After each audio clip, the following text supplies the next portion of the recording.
So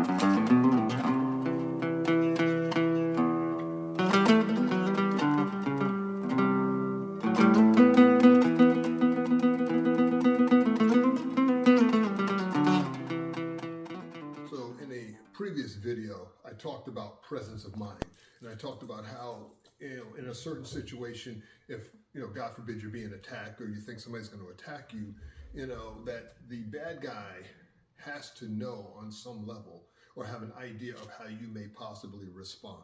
Or in other words, he has to have the presence of mind of knowing in certain positions or at certain distances, there are certain things you can do.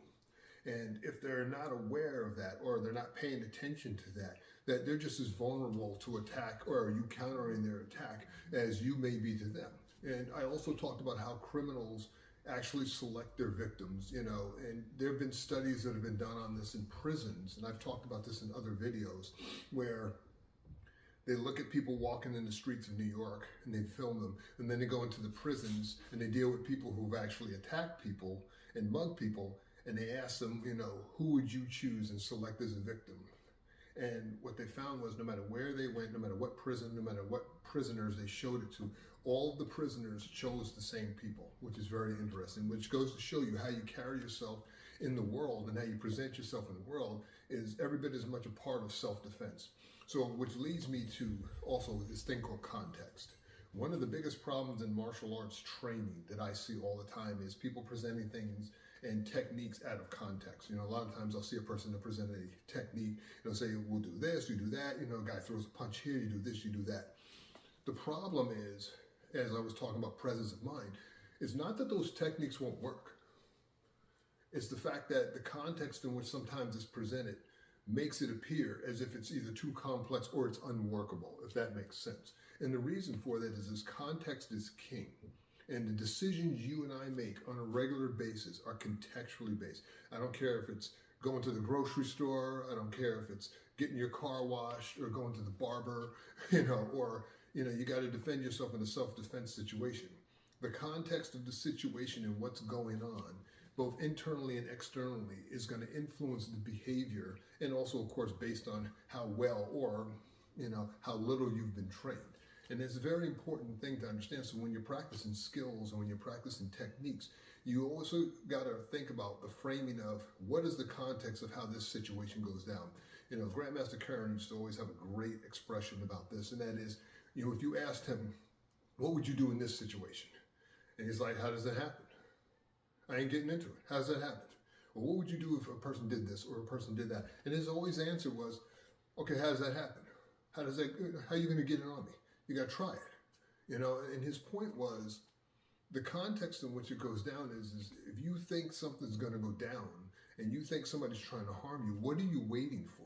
When the light bulb goes off in your head and the warning signs start flashing that you're in danger, you need to pay attention to that. So again, and I agree with him, this is the reason why in Warrior Flow, and it's actually one of the criticisms I've gotten over the years, I don't do a lot of scenario training. Now, I do some scenario training, but again, it's all contextually based. And the reason I don't do a lot of scenario training, and this is just a philosophical point, but I've had enough people who've been in real situations where they've never had a problem doing what they had to do, is the one thing you got to be able to do, no matter what, no matter how much awareness training you have, no matter how many scenarios you run, at some point, you got to be able to put foot to behind.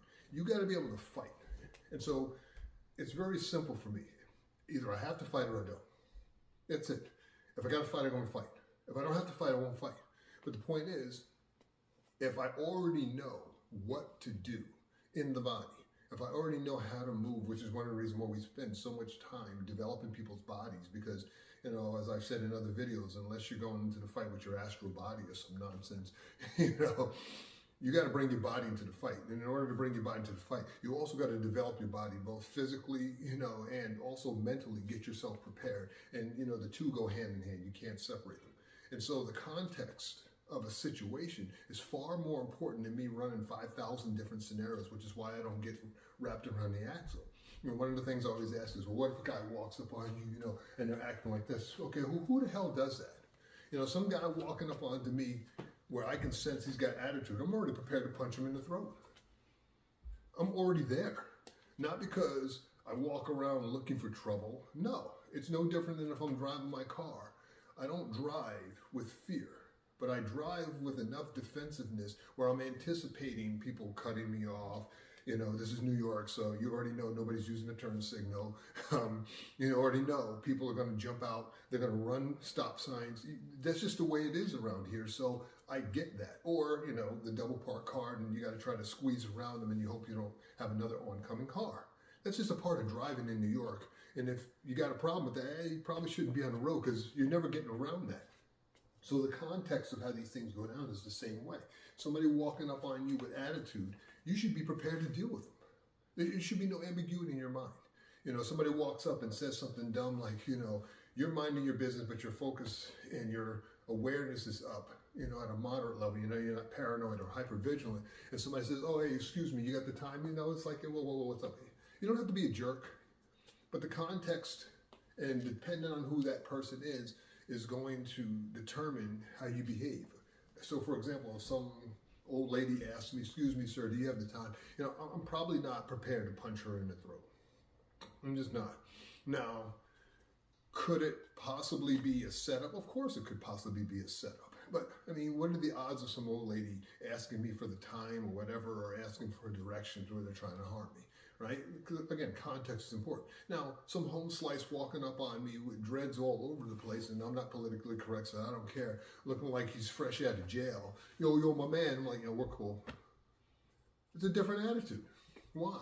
By the way he's presenting himself, I'm assuming he's a thug right off the bat. The context of the situation is going to determine how I'm going to behave toward that individual. Now, if he's cool, then I'm cool. If he gets stupid, then I'm going to get stupid. And there's no ambiguity about that.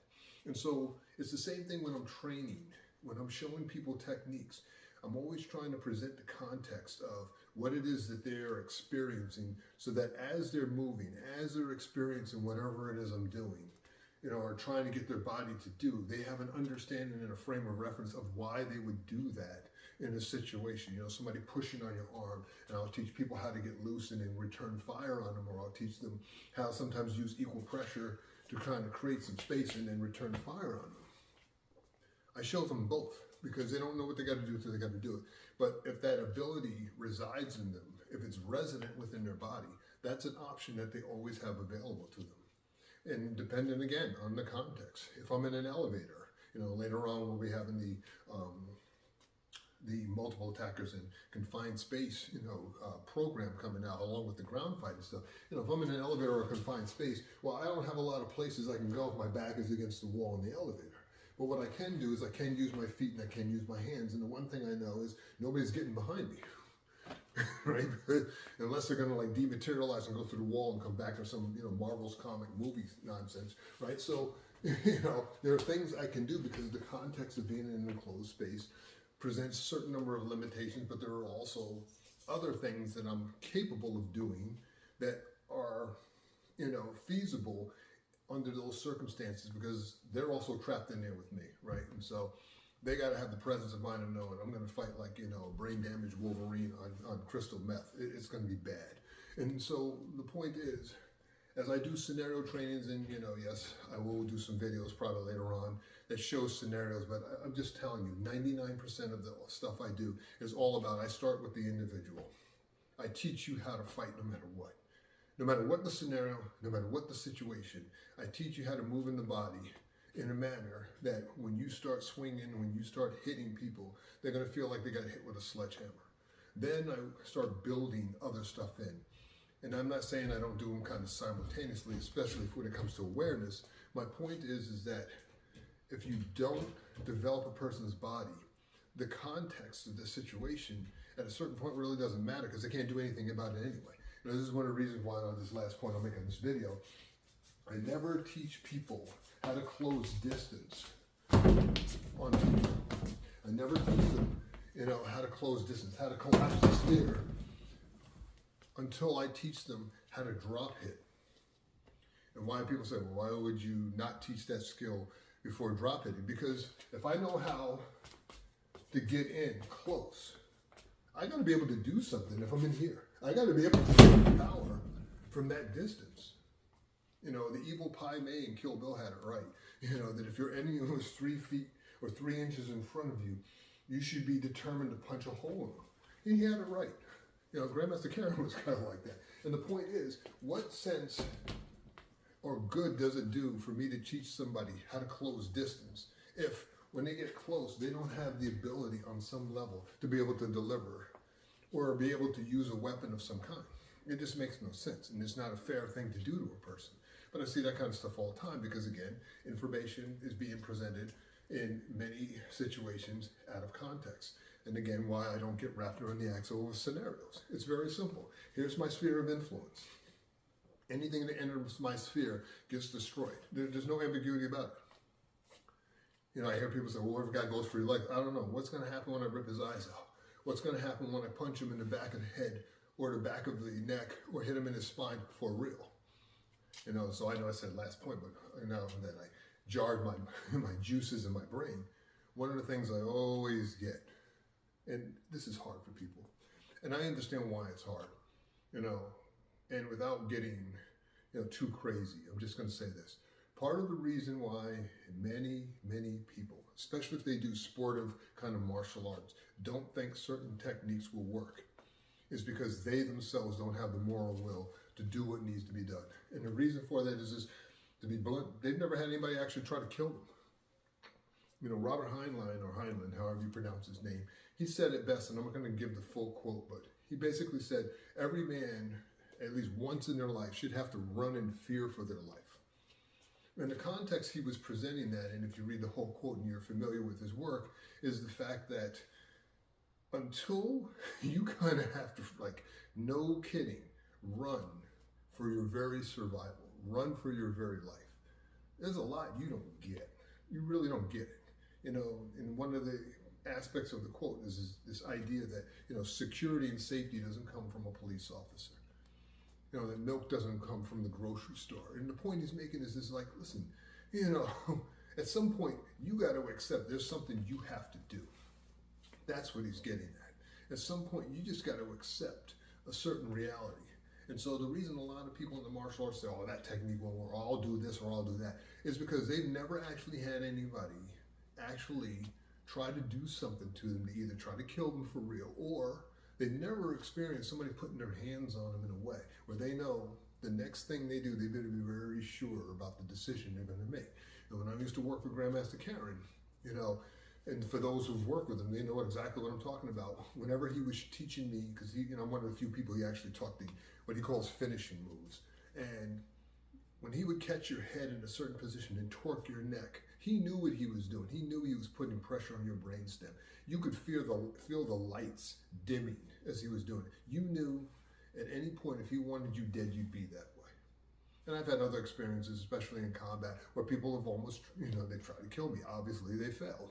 And my point is, without that experience, without also the anger that comes with when you know somebody's trying to do you in and send you to the afterlife, you know, until you experience that, it's very hard for many people to imagine hitting somebody in the throat so hard you can literally feel their trachea and their neck break.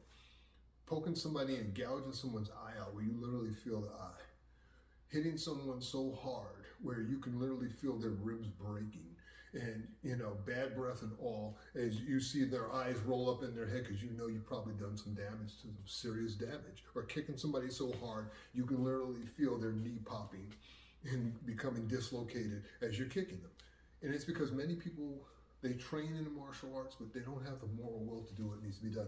I once had a situation, I was doing a workshop, and a guy asked me, well, what if somebody gets on top of you and grounds and pounds? So I let the guy get on top, and I said, okay, so what are you going to do? He's holding my arms, he's, you know, got me mounted.